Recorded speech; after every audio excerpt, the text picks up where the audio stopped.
Hi, everyone. Thanks for joining us.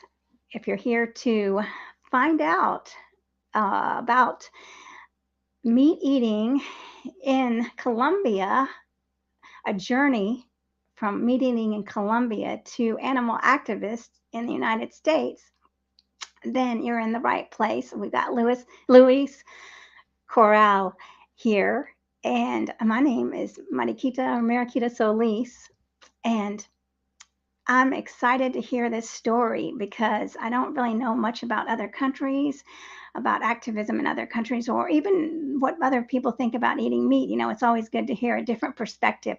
So, Luis is, uh, I first met him in the at the Animal Rights March in Atlanta this past year. So I'm excited that he's sharing his story with us. So, everybody, thanks for watching. Let us know who is watching and where you're joining from because we'd love to hear your questions. It's very important that we get up and that we are involved in activism. So, with that, welcome, Luis. Hello, hello. Well, thank you so much for having me today, Mariquita. Like Mariquita was mentioning, we met recently, it wasn't too long ago, at the Atlanta Animal Rights March, which I happen to be wearing the merch here.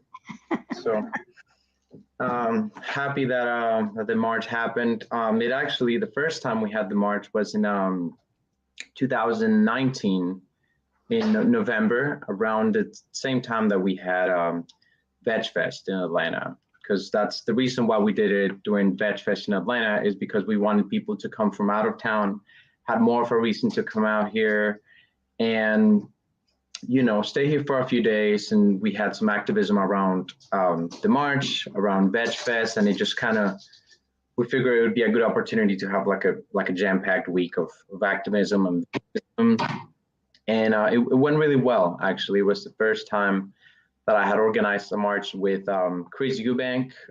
Some of you might know him as Soul Eubanks in social media. He's made a name for himself on Twitter, on Instagram, Facebook. We've been doing activism together for the past 4 to 5 years, and we've been going to different events around the country and, being inspired by other activists around the country and around the world. And when we went to a march that it was at Pensacola, we're like, oh my God, they did this around Veg Fest, and that made a lot of activists from Atlanta come down and attend a lot of events in Pensacola, because it made the trip worth it, and which is what we wanted to do in Atlanta. But unfortunately, after our first march, when we had a lot of momentum, COVID happened, and we weren't able to keep it, every year after that. So we waited a couple of years, and we finally were able to do it this year. And so it was great. We changed the location, kind of did the best that we could to bring everybody back and start the activism revamping again in Atlanta. So yeah, it was great. I'm glad that you came, Mariquita, and yeah, had a great time. I hope you had a great time too. Yeah, it was very informative. Oh, there's an echo. Is it on my end, or I don't know. maybe if I mute my side? Is that okay? I don't know. Maybe it was. Let's see. Well, so I want to hear about. Well, I want to talk about the activism and how to begin with this sort of how to get a march started, or tell us about that. But first, I want to hear about what was your life like in Colombia. I mean, are most people? Did people even talk about vegetarian or veganism there? That's a good question. It's changed a lot, especially the past few years. I've been actually very surprised to hear how much veganism and activism has grown and evolved over the past 5 years that I've been an activist. There might have been a change before then, but just me not being in that world, I would dare to say there was not very much, and especially not that I heard about, but there's a lot more nowadays, and it's really great to hear. Because when I went to Colombia maybe 2 years ago, I went to go visit my dad and just travel a little bit. There were a lot of vegan restaurants. It was not challenging at all to be vegan. And I couldn't find any events by the time I was there, but I was traveling all over, so that was challenging. But yeah, no, it's getting a lot of traction, and so very happy to see that. But when I grew up in Colombia, that was not. I did grow up in a small town, but there was no. I never really heard anybody being vegetarian or vegan or anything like that until I came to the States and I was in high school. And even then, it was still pretty rare. I mean, even now, if you really think about it, we're really only still like 3 to 5% of the population who are vegan, but now you really see it everywhere in the stores. And we're really having a huge impact, I think, as small of a percentage as we are, just because of the role that I believe activism has had, even if we're a minority, even within the vegan community, like we were speaking about earlier, through text. Um, it's still, I feel like it's really gotten the message out there because, even if we're a minority, we're a loud minority, and we really put in veganism and animal rights on the radar. Sorry if I'm sidetracking. So in Colombia, there was not a lot of that talk or that mentality that I have surrounding not eating animals or not exploiting animals. I think it was just mostly what most people would think about animal rights in general. Like, people don't like to see animals getting abused. People care about dogs and cats and the animals that maybe they physically see. But when it comes to our daily choices, when we sit down to eat, that was never a conversation that was had. But I'll tell you one story that happened to me while I was in Colombia and I was little. Is me and my family traveled to this one region of Colombia, and we stayed at this like Airbnb type of place. And um, my dad took me to the backyard of that place one morning, and they were like killing chickens, right? And for some reason, he just figured I needed to see that. And he was like, "Hey, look, this is what happens." And so some guy like killed a chicken in front of us. Like he put, I don't know if I want to be graphic or anything, but okay. But he killed a chicken, and I just saw it with my eyes, and I'll never forget seeing it. And so I felt really bad for the chicken, right? But I was soon.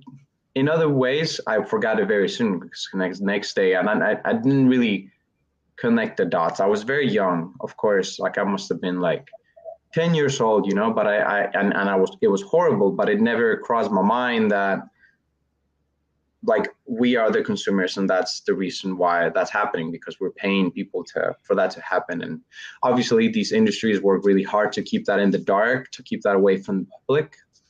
But nonetheless, it was not something that I connected dots until much later in my life, which is when I came to the States. And even, let's see, I came to the States when I was 14 years old. And I actually had an ex-girlfriend, and she was vegetarian. She was like, "Oh, but I was just like, oh, okay, that's cool." Like, I never gave her grief for it or anything like that. But I never, like, I never inquired about it. I was just like, "Oh, okay, that's cool that you like that or whatever." But it wasn't until maybe end of high school, maybe beginning of my college, where I was just very curious about the world and about how the world worked, the universe worked and stuff. And I just stumbled upon slaughterhouse footage, and it was very graphic, and I had never been introduced to anything like that, which is very strange. I think most people go through life not really seeing what happens to animals before they become part of our meals. And again, these industries work extremely hard to make sure that we don't see that. And as much as they like to claim that they treated animals well, it's really the activists, it's really us who expose the industries and show what they do in the practice. Even though on their packages you see green fields and blue skies, that's not really what happens at these facilities. And I was very shocked, and I was very sad to see that. And I was much older at this time, so I was able to make more of a connection. And at that moment, I was like, I didn't even know anything about veganism. So what I knew a little bit more of was vegetarianism. I was like, okay, well, I need to go vegetarian, because that's the burgers that I'm eating. That's what I'm looking at. And so Do you want to interject or should I keep going right now? No, keep going. Okay. Just wanted to make sure. Okay, so then I was like, okay, well, let me go vegetarian, and I looked at it as, I know that some people do it overnight, but that's not what it was in my mind. What made sense was, let me transition into that. So I think it took me about 6 months when I was like, okay, well, this month I'm not gonna consume any pigs, and the next month, okay, well, now I mean, let's do away with chickens, and the next month, okay, well, no more fish, you know. And I remember the last like salmon salad that I had, and I was like, okay, well, after this, I need to stop eating meat because, you know, I don't want to be part of that harm, and it doesn't align with my morals and with what I saw. It just wasn't okay with me, and I felt like I needed to live in alignment with those morals that I felt were already there. I think most people already have the morals of not wanting to hurt animals, but we don't live in alignment with those morals, I don't think, until we make the decision not to, you know, sit down and consume animal products. And, you know, we can also get a little bit into what that means outside of diet, right? Because veganism, as much as a big part of it could be related with diet, and most people think it's a diet, is actually an ethical stance against animal exploitation. And that also means not going to places like the zoo, which is like a jail where for animals, they take them away from their families and they put them in these horrible places that, you know, they're deemed to be educational for the publics and for kids. And, you know, it's like that really popular quote that I've seen. I'm sure some of you might have seen this, where, you know, when I was a kid, I went to the zoo because I loved animals. And now that I'm an adult, I don't go to zoos because I love animals. And it's just understanding that, you know, we love nature, and we, you know, but we need to understand that animals aren't here for us for food, or they're not here for us for props. And we can watch documentaries. We don't need to go to places where they profit off of animals' backs, and places like the circus. That's also very cruel, because it's like, sure, it could be cool to see animals do tricks and whatnot, but animals don't want to be there. Animals don't want to do that. And they do all those things because they are trained to do those things. And the way that they're trained is extremely cruel. Um, Sometimes they take away their food, they hurt them with whips, and it's awful. And they just travel in small cages a lot, and they hide all this from the public, of course. But undercover investigations are the reason why we know what happens in factory farms, what happens in zoos, circuses. And we could also even talk about clothing, right? Like, there's just so many ways in which we humans exploit animals, like mostly in every single industry. It's unreal, you know. And documentaries like Dominion, which you can find dominion.com, I believe, or dominion.org. I can't remember right now. You can just Google "Watch Dominion" and you'll find it pretty easily. Earthlings, you can find that on YouTube, and those are all undercover investigations into all these industries.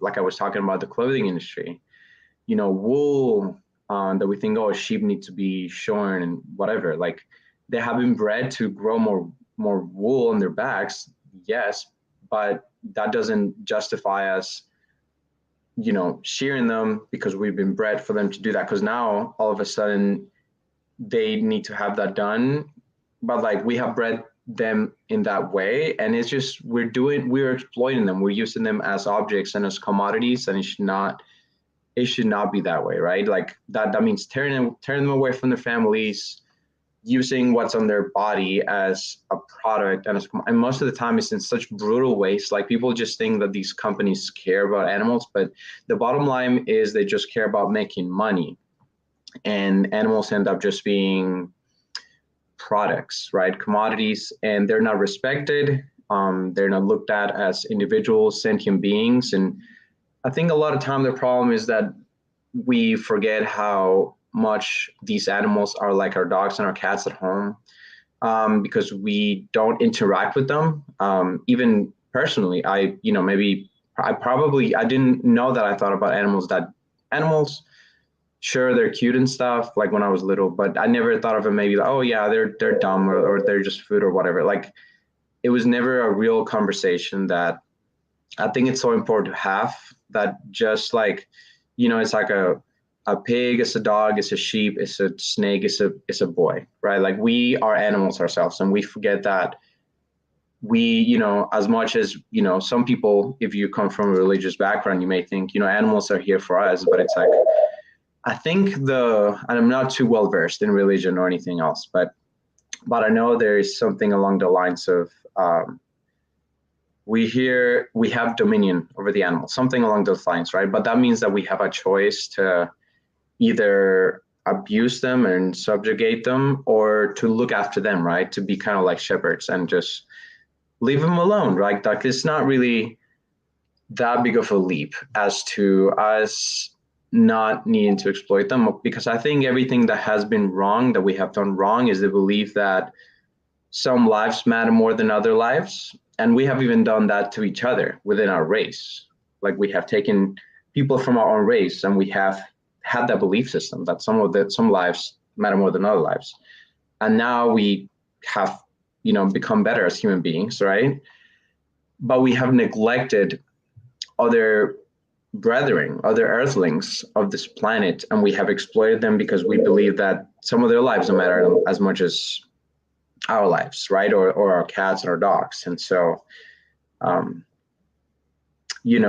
just think it's important to have that conversation, to educate ourselves, to watch these documentaries, because I'm sad that it took so long for me to see like everything that happens to animals. And once I was aware of what happens, no, I just really wanted to take action, and I'm gonna talk about also how I transitioned to veganism, because to me, I thought it was enough to be vegetarian, until slowly I started to find out about the dairy and the egg industry, which are extremely cruel industries. And I was stubborn. At first I was stubborn because I was like, oh, veganism, that just sounds too extreme. Like, oh, like you're gonna take away, what am I gonna eat? You at first you think like, oh, there's no, like, what about my cheese? What about my yogurt? What about my eggs? And it's like, well, they're not mine, first of all, to begin with. They come from animals that have been exploited.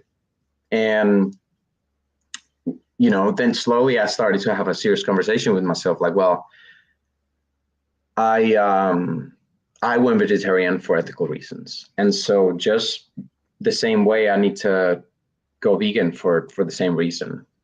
And that's kind of how and it took me a while, actually. I was very stubborn for many years about going vegan. And then I was just so conditioned, I was just like, oh, that's some great resources that are being shared in the chat also, for vegan Bible quotes and Dominion and stuff. So thank you, Aaron, for sharing those.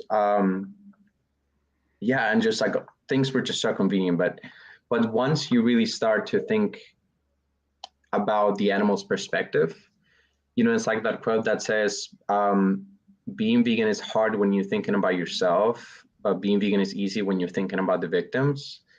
It really puts things into perspective as to how we need to change this world into a much kinder place and a much more just place. It's just doing the bare minimum. If you really think about it, it's not exploiting animals. So we all need to take that stance and that step, I think. And I think that's when we can maybe transition into talking about activism. Well, let me ask you one thing. Actually, can you make sure all your tabs are turned off? Yes. Let's see. I wanted to ask about your family. Are they vegan? That's a good question. No, unfortunately not. And it's tough, right? Because you want everybody to understand and see the world the way you do. You want everybody to have the same ethical stances than you do. And, especially when you feel like you've been in the dark for so long and you're like, oh my God, look at what's happening. My sister is vegan, actually, and she actually was at the first march that we went to. She became an activist too, after, she's just been, I never try to be like mean about it or be like, oh, you're a horrible person. I don't think that works, because people just get really defensive, and they don't really, at that point, people don't want to understand what you're trying to tell them, because you're already judging them and saying that they're terrible people, and I just don't think that's very effective.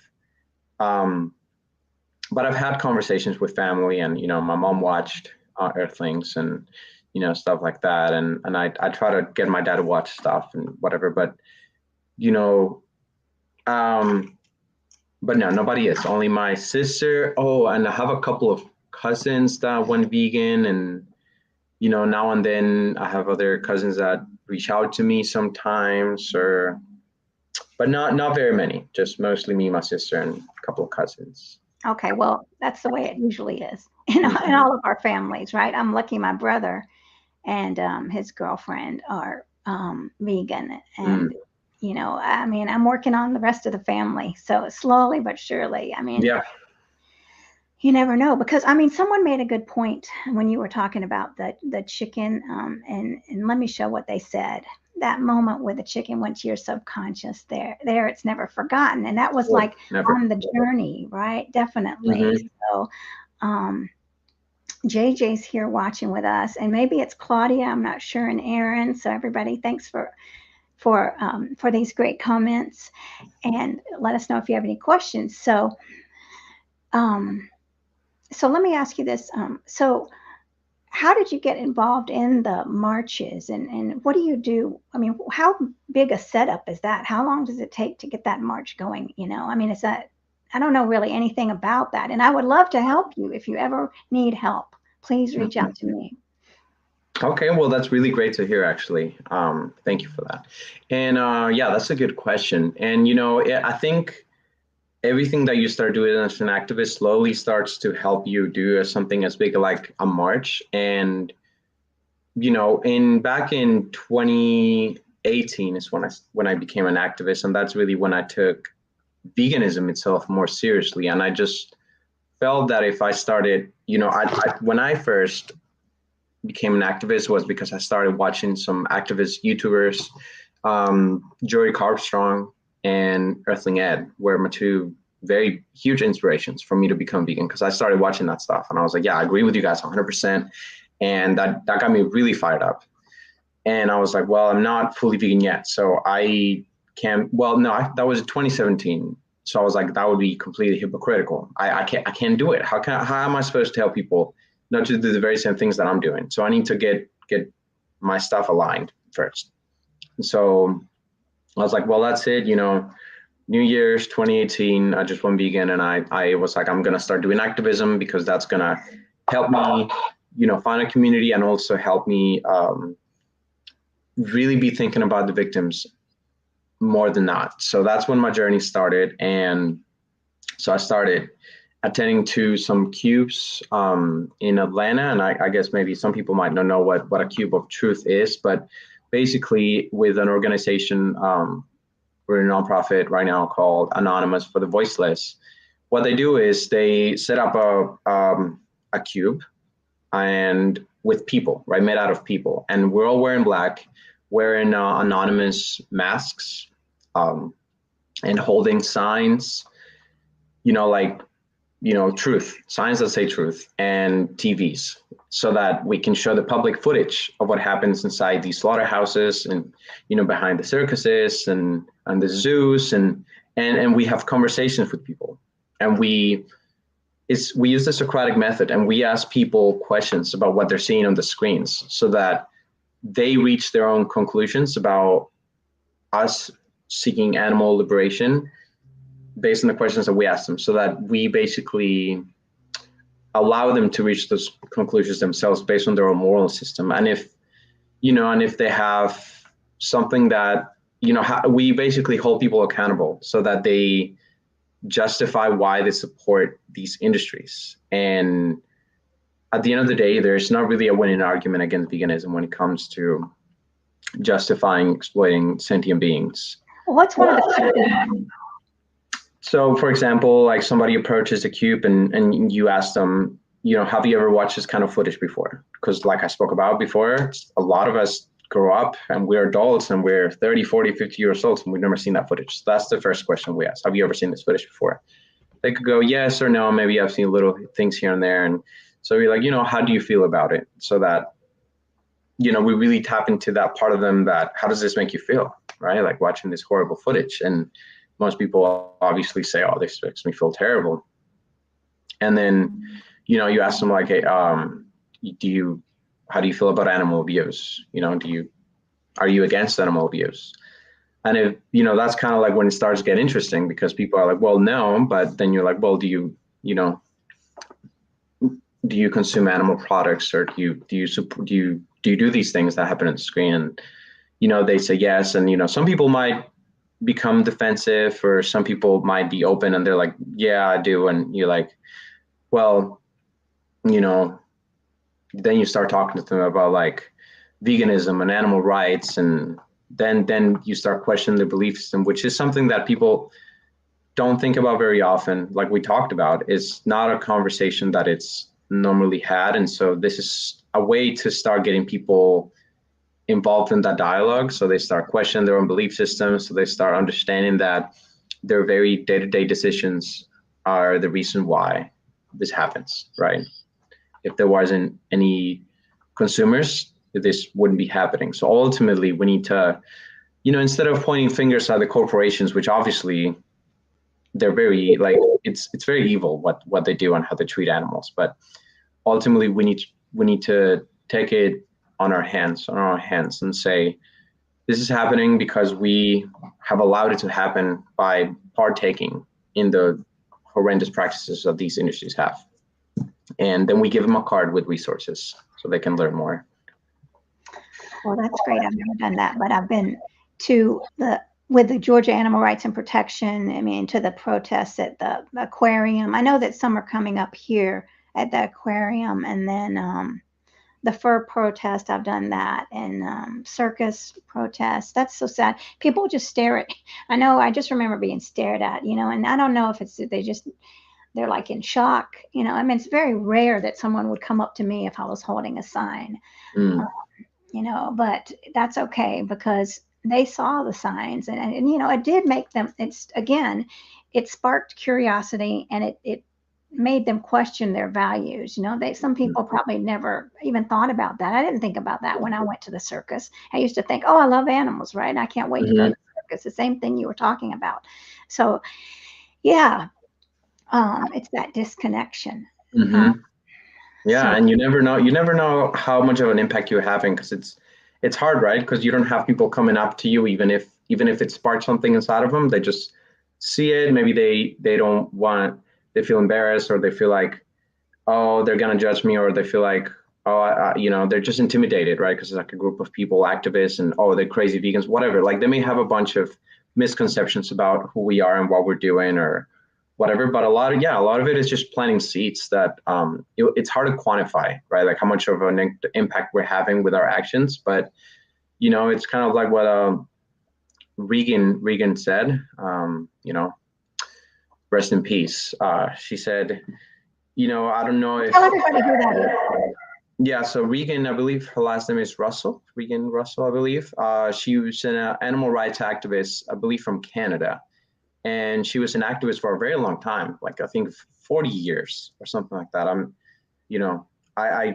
sorry, I don't know a ton about her. I just know that she was an activist for a very long time, and she was very dedicated, and everybody loved her in her community. And she would attend to vigils, which we can talk about vigils a little bit in a second here. But in short, vigils are when activists go to a slaughterhouse, right outside of the slaughterhouse, in the sidewalk.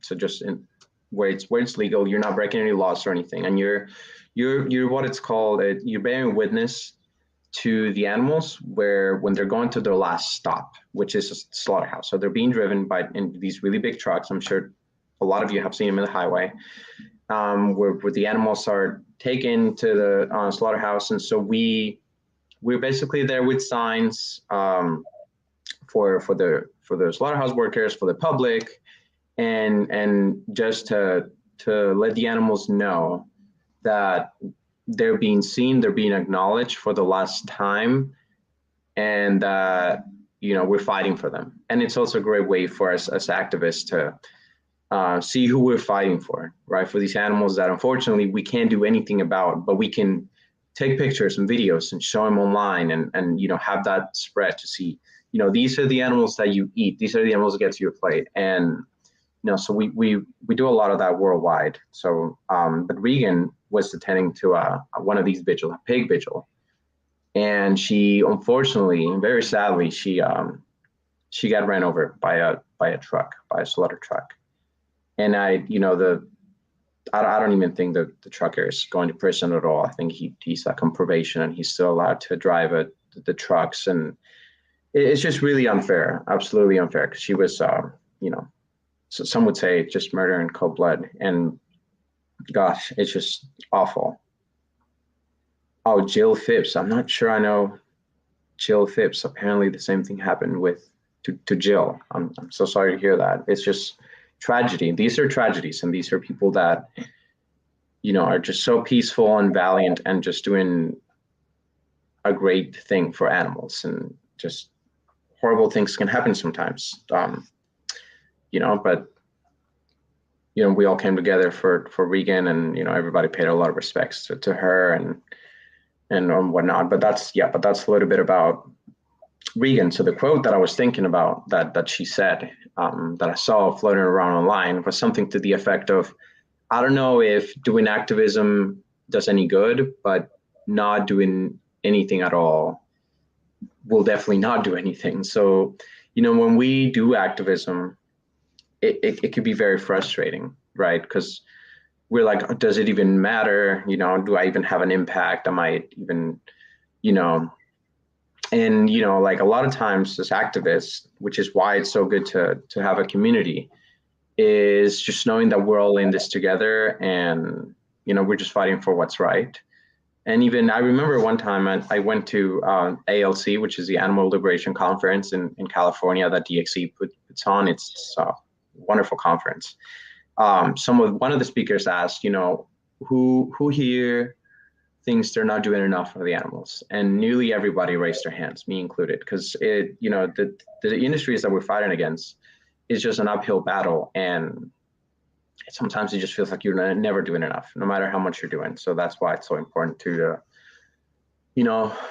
keeping yourself mentally healthy and emotionally healthy, because burnout is very real, and it's tough. But I'm getting very derailed. So should I get back to kind of like what it meant to put on a march, or do you want to touch on something else before? Or Yeah, well, let's look at it. Here's another comment. I don't know why I'm echoing.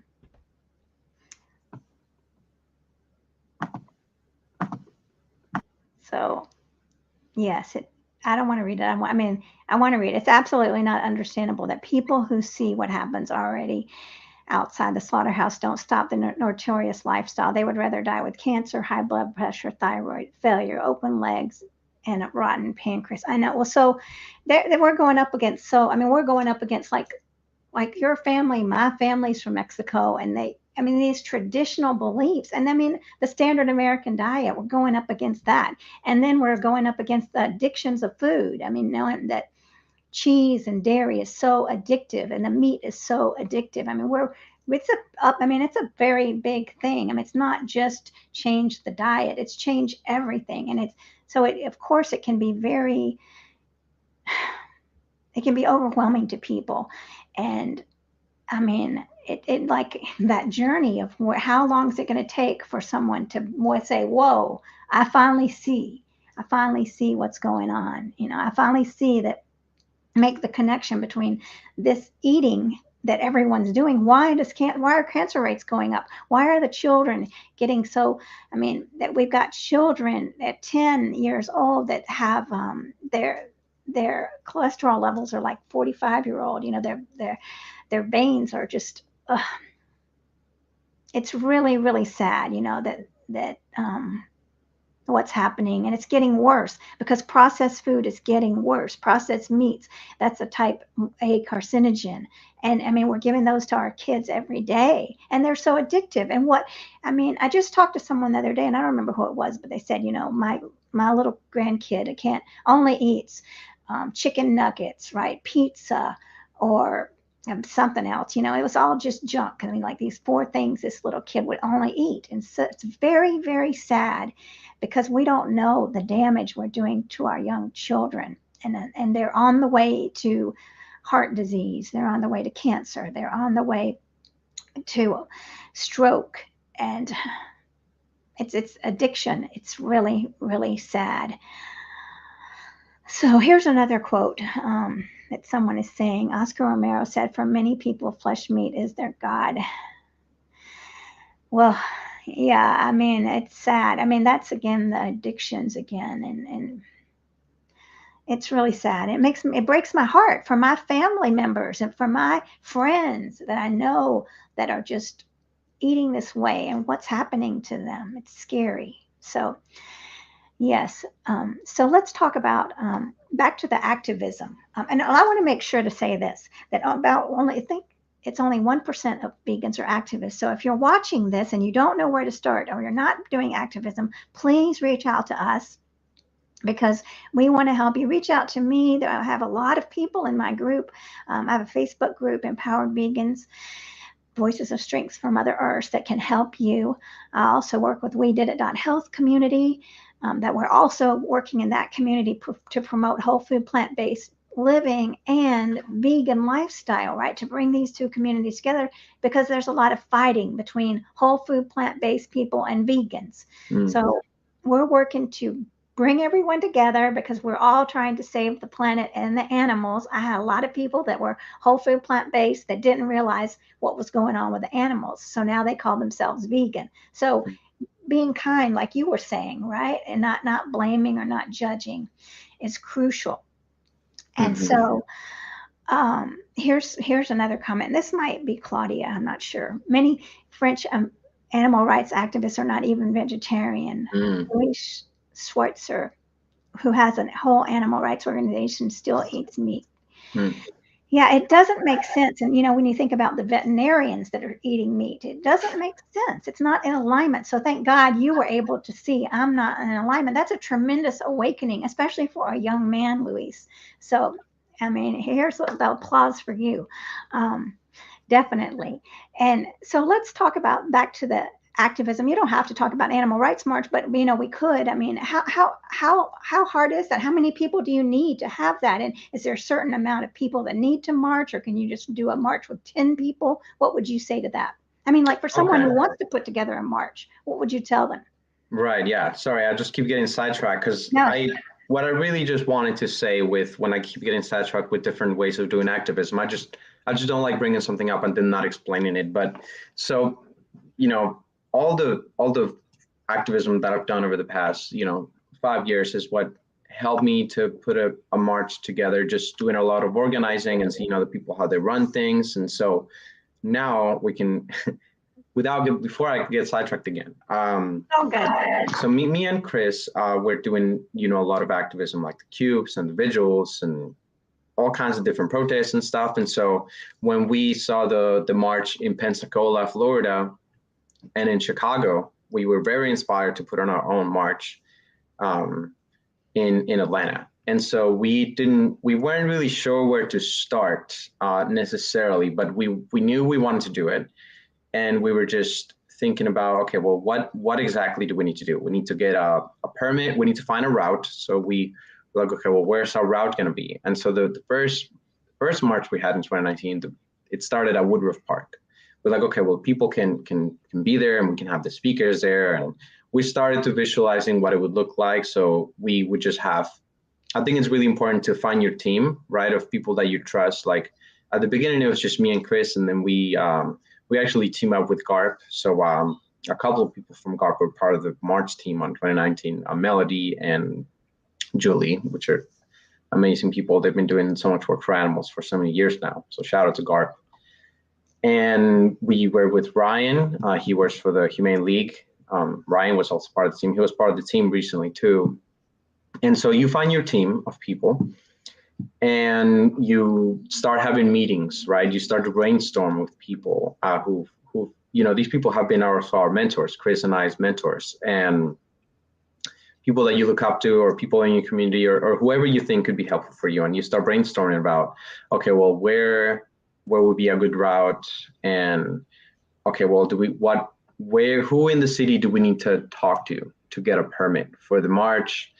And then you're like, okay, well, what else do we need? We need to create a Facebook event, or where do you want to spread it? Maybe you want to do it on Instagram or whatever. We did it on Facebook. So you do the event, you start to promote it on your pages. You start to do events. You start to make posts. You start to post every day about it. You start to ask people in your community who wants to volunteer for like the drums, right? Because you start thinking about like, okay, well, what did I see at the march that we need volunteers for? You start thinking about drummers, then you start thinking about your social media person. You start thinking about, okay, well, you also need marshals, and slowly you start to bring together the march. And you don't need a ton of people really, because when we went to the Pensacola march, it wasn't a big march. It was maybe, I mean, it wasn't small either. It was maybe, gosh, I don't even know.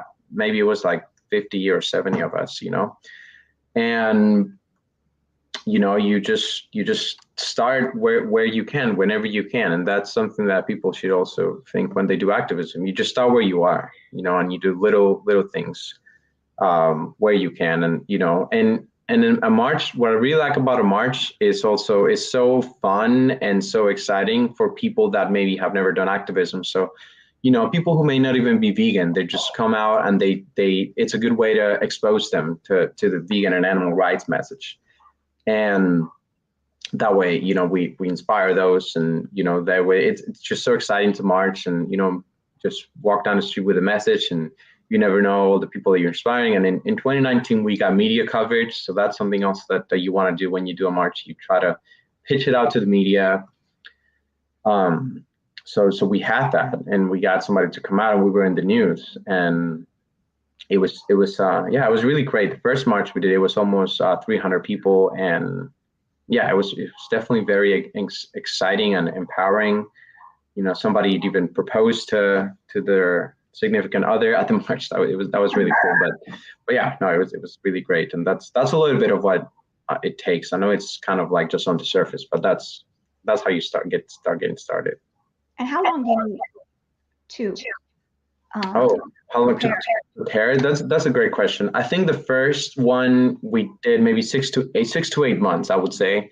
You could definitely start maybe a year in advance, but it's tough because there's just certain things that you just won't be able to do until earlier. They're like, okay, well, you need to ask for the permit at this time, like a few months before or whatever. But it wouldn't hurt to start a year earlier, or to start even brainstorming. But I would say you're still safe at the 8-month mark, or even 6 months. It's probably cutting it close. I would say 8 months in advance is a good way to just start seeing, because there's just so many variables and so many things that go into the march that people may not realize until they sit down and they start planning these things out. What date do you want to do it? Do you want to have any events around the march? What dates are better? What other events are you going to do? What resources do you need? You need to fundraise. That's also really important. I would say it really depends on what different things you want to have at your march. I think the first one, we tried to do it with like $3,000, I think, something like that. I'm not clear on numbers right now. And this time around, I think it was around the same, maybe a little more. But it just depends on what your needs are. A lot of it went into permits. Like, actually, funnily enough, because in Chicago, if I remember correctly, one of the organizers and a good friend of mine, Apple, she told me that their permits was so cheap. It was like $60 for them to just have that, and even with police. But in Atlanta, it's so expensive. Like, just the cops alone were like $400, and then the permit for that was like another $200, and it just ended up being pretty expensive. And then they required us this time to have porta potties, which was like another $300. So like, even just with permits, was like over $1,000. So it just depends on how your city functions and what kind of things they require. Then you have to think about like different kinds of supplies, like something that I just think about right now, like drums. Like I made the drums for our march, and Maybe oh, this is like a stress banana. maybe maybe you think about like the uniforms for the marshals. The You know, chant, sorry. the chants. The chance, yeah. So you need a speaker, right? You could rent out a speaker, or we also needed to rent out a van to bring out all the equipment. We had the signs, so something cool that could be also for the community, to get people doing things from the beginning would be like having some days that you get people together to make the signs. So we had a few of those days where you make the signs, or you could buy signs. You could order them from PETA, which PETA just does it for free. Um, yeah, yeah. Right now, that's what comes to mind at the moment. Some of the things. Yeah, that's a big project. So I'm trying to talk so I don't echo. I hope everyone can hear me. But so you're doing the marches, and then are you doing the Cuba? What are you doing now? I mean, are you working with GARP also? Or I actually at the moment out of state. I'm in Indiana. This is where my fiance lives. So at the moment, I have taken a step back in activism.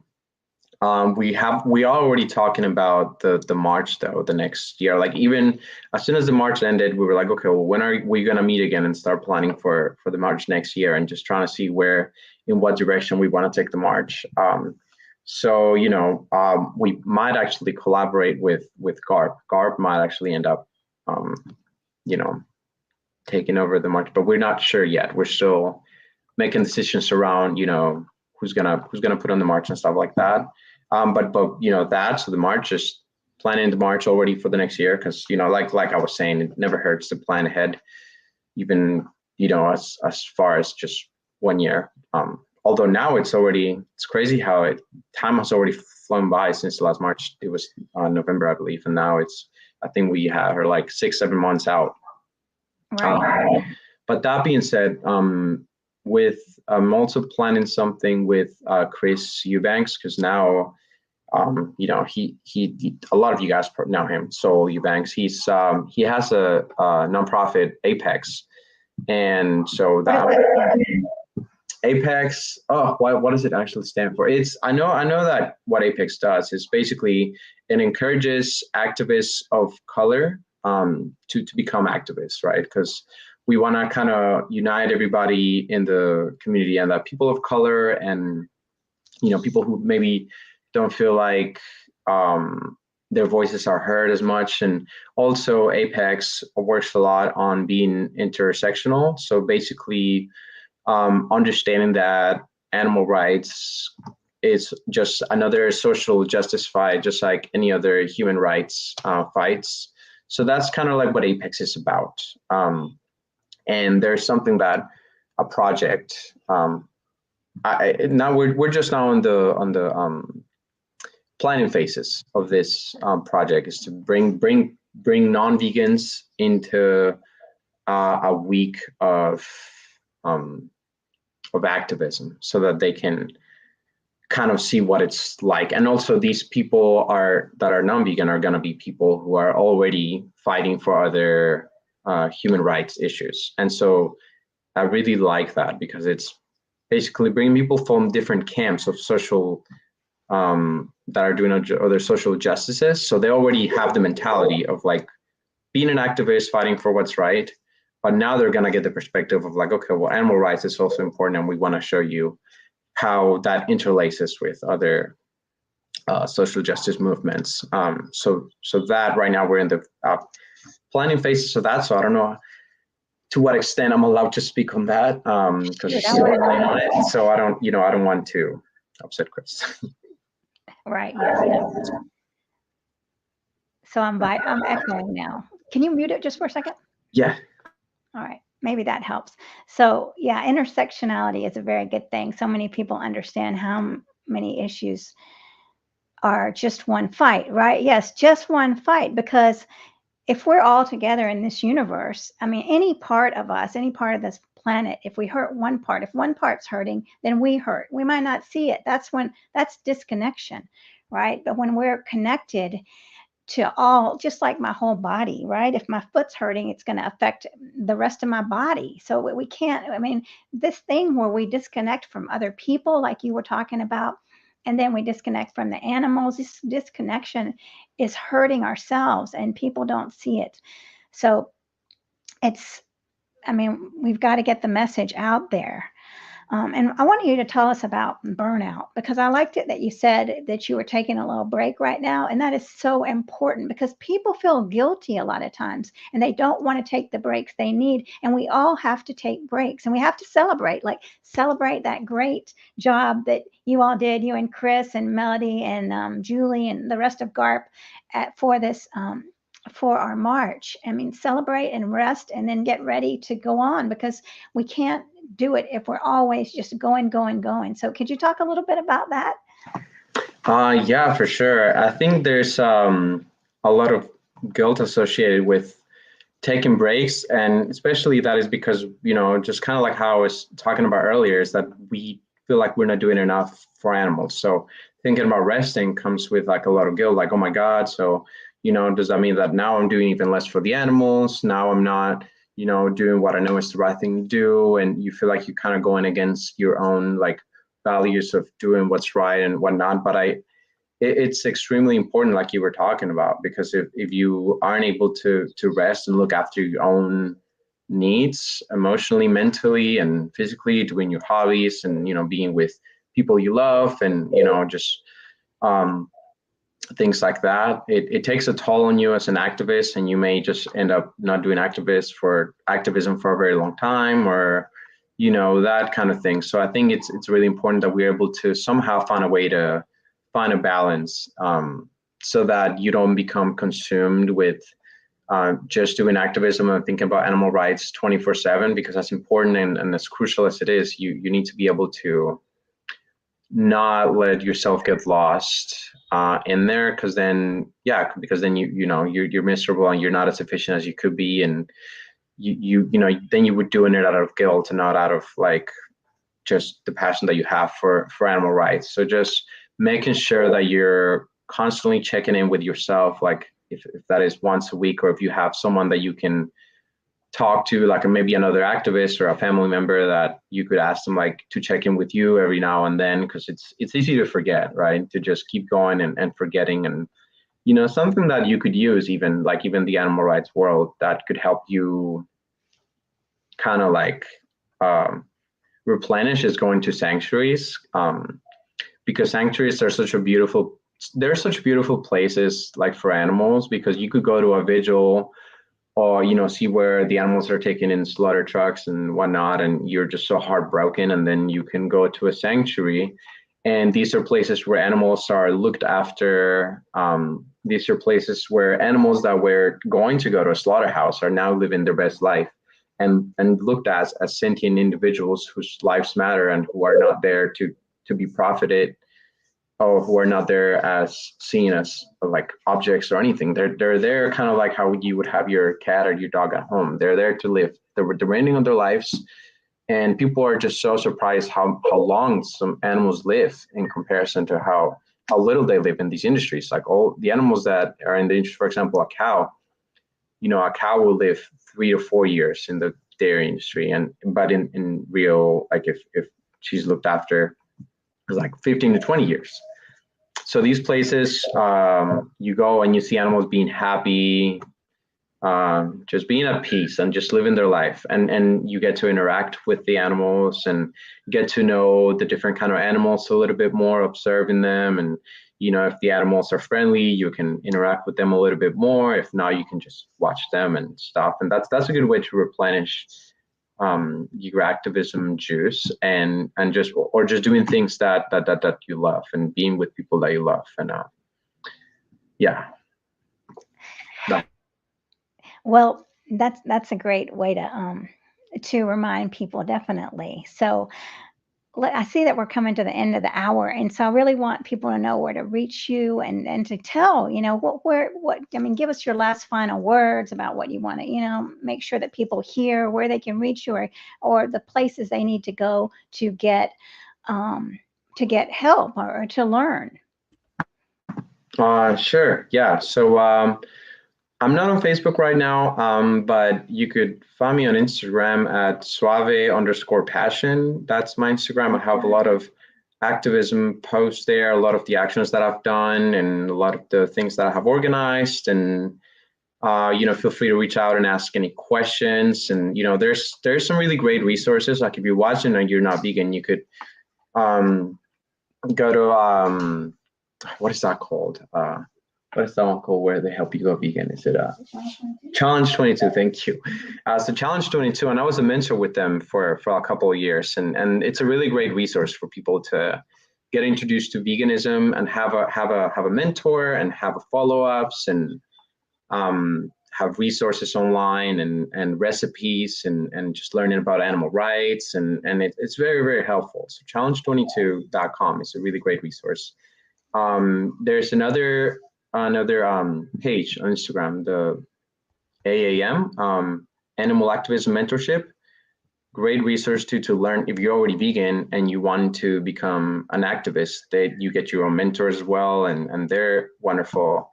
A resource that they're always very active and very helpful and doing a lot of things for the animals and for each other. So they're a really great resource as well. And our page is at Learning Animal Rights on Facebook. We're probably gonna get an Instagram page next year, but yeah, that's those are two that I think are really important for activism and veganism. Well, thank you so much. Well, I'm going to be echoing, but thank you so much. Thanks everybody for watching us. And, I really appreciate your comments. Get a hold of us. If you have more questions, please, I'll get them back to Luis. And that way you can get up. We want you to commit right now to getting up and taking action. And we need you. We need more than 1%. My gosh, that's nothing. We need you to get up and do something. If you don't want to be out there on the streets, that's fine. You can write letters, right? There are always things you can do, and we can help you to find the right spot for yourself. I know Aaron that was watching is a musician, right? So he's on the streets playing, with his vegan gear and doing vegan music. So there's always something for everybody. So please find out, find your place, find your niche where you can be stepping up for animals. And thanks everybody for watching. And thank you, Luis, for this wonderful, for all your wonderful information and your stories. Yeah, my pleasure. Thank you so much for having me on. And like Mariquita said, just do whatever you can where you're at. And, I know it could be intimidating and scary and stuff. And, the way I started doing a lot of online posts and memes and things like that. And, that just plants seeds on people. And, then you can discover local groups that you have. Like you could also go to cubes, like you could find your AV cubes, Anonymous for the Voiceless cubes that are local to you, or your SAFE chapters that are in your area, or your DXC chapters, and just start networking with activists and start challenging yourself. Also, on the same token that you should rest when you can, you should also try to challenge yourself to be a voice for the animals. Because like Mariquita said, we need as many voices as possible. And, there's even a statistic that when we reach to the 3% of activism, and that's been looked at in different like social justice movement, that's when change starts to happen, like real change. Right, so we got to get there. So thanks everybody so much, and I'm gonna say namaste vegan to everyone. And bye everybody. Bye everyone, thank you so much for tuning in.